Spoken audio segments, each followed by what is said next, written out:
Hare Krishna. So now Krishna is speaking about what is the benefit that a person gets when he understands the relationship between soul, super soul and the material nature. This he is speaking in Shloka number 24.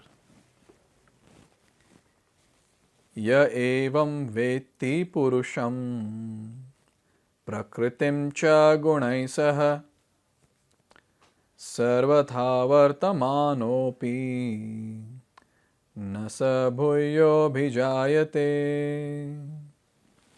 So here Krishna is saying, Yaha, anyone who evam veti, thus understands what the philosophy of Purusham, the living entity, Prakritim, the material nature, Gunai Saha, the interactions of the modes of nature, is Sarvataha Vartamanopi na sa bhuyah abhijayate. Such a person will not take birth here again, regardless of his present position. Basically, such a person will surely attain liberation. This is what is the point that is made here. Very nice shloka which talks about the result that the person gets when he understands this philosophy of the interaction between the soul, super soul and Prakriti. Here it said, the clear understanding of material nature, the super soul, the individual soul and their interrelation makes one eligible to become liberated and turn to spiritual atmosphere without being forced to return to this material nature. This is the result of knowledge.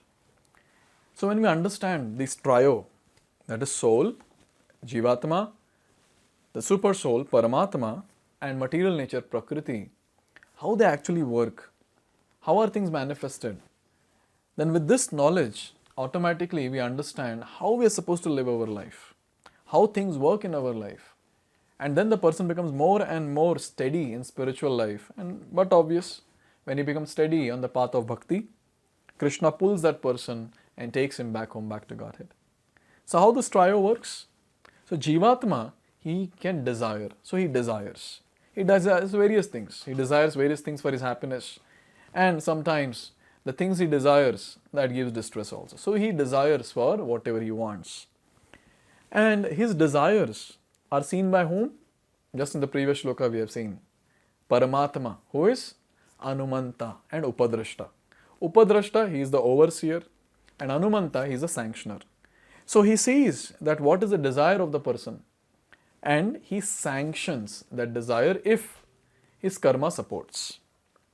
And then Paramatma, he actually orders Prakriti to manifest his desire or materialize his desire. So Prakriti, with her three modes of material nature, she manifests that particular desire or materializes that particular desire. So Jivatma desires, Paramatma sanctions, and Prakriti, she manifests.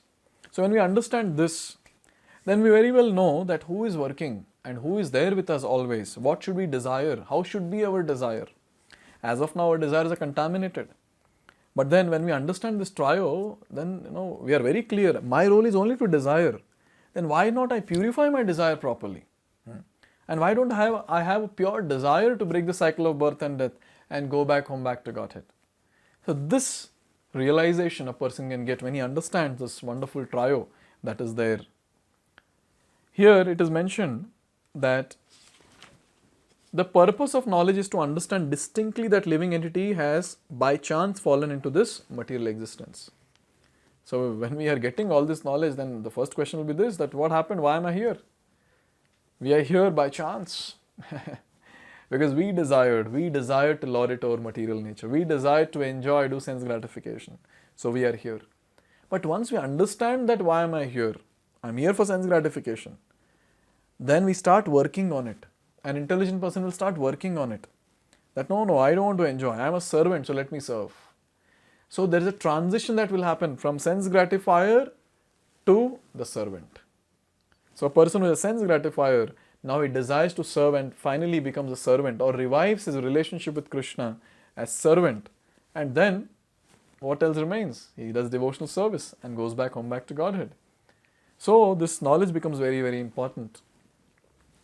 By his personal endeavor, in association with authorities, saintly persons and a spiritual master, he has to understand his position and then revert to spiritual consciousness or Krishna consciousness by understanding Bhagavad-gita as it is explained by the personality of Godhead. So how can a person understand Bhagavad-gita? Here it is given. First, in the association with authority, saintly persons, spiritual master, and also very, very important, personal endeavor. We cannot say that, no, I'll wait for some people to come in my life and teach. No, personal endeavor is also needed. So when we endeavor very nicely and when Krishna sees that we are sincere in our endeavor, sincere in our desire, Krishna will send the right people in our life to guide us perfectly back home, back to Godhead. So our endeavor is very important, and along with that, our sincere desire to attain Krishna is also very important. So by this, Lord is so pleased, and when He is pleased, He sends His own associate to help at the right time. Here it said that then it is certain that he will never come again into this material existence. He will be transferred into the spiritual world for a blissful, eternal life of knowledge.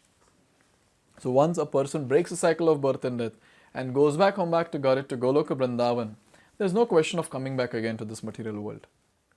Who want to give up such a blissful life with Krishna and performing or assisting Krishna in his pastimes? Who want to give up all that and come here to this material world to do sense gratification? So this knowledge that we are getting from Krishna is a very, very important knowledge which will actually help us. Which will actually help us to realize that no, I am a servant, I am not a sense gratifier. Or I shouldn't be a sense gratifier. I should be a servant. I should be a servant. So, important aspect here is every single day, our spiritual practice has to be strong. Every single day. And when our spiritual practice is strong, and when we are calling out to Krishna and begging for His mercy, asking for forgiveness for all that nonsensical activities that we have done to become the master in this world, we will be able to attract Krishna's mercy. And when Krishna's mercy is attracted, then going back home, back to Godhead is just a formality that remains. Because finally, the person is already in spiritual world because he has received mercy of Krishna and he is always immersed in devotional service all the time. So in this way, Krishna, he has very clearly spoken about what a person will get when he understands this knowledge of Jivatma, Prakriti, Paramatma. Now after having said this, now there's a question. Are there methods to gain liberation other than those just described? So many things are described, and finally this one is described about knowledge. So are there any other means to attain liberation? This Krishna is going to describe in next 2 verses. So let's see that in the next videos. Hare Krishna. Hare Krishna, Hare Krishna, Krishna Krishna.